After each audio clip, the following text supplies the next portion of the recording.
Čini me posebno srećnim i zadovoljnim što smo danas bili u prilici da uručimo prvu donaciju osnovnoj školi Blaže Okovor-Landić. Kao što je javnosti upoznat, a opština Bar je ove godine odlučila da dio sredstava koje su bila opredeljena za nabavku udžbenika delegira osnovnim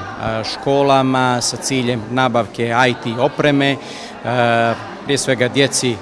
korisnicima MOP-a i djeci repopulacije, sa ciljem da se pripreme za sve one aktivnosti koje će biti realizovane u obrazovnom sistemu za ovu kalendarsku godinu, iako se nastava odvija pod redovnim okolnostima. Tablet uređaji koji smo obezbijedili će im sigurno biti od velike koristi ukoliko se u toku godine pređe i na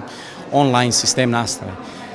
Također me čini posebno srećnim i zadovoljnim što smo bili u prilici da posjetimo kancelariju koja se bavi zastupanjem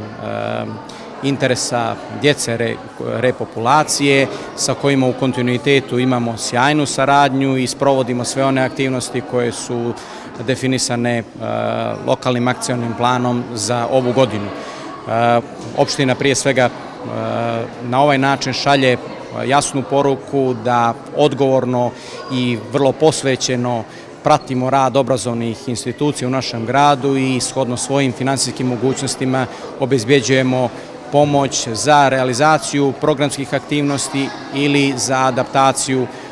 objekata u kojima se odvija nastavni proces.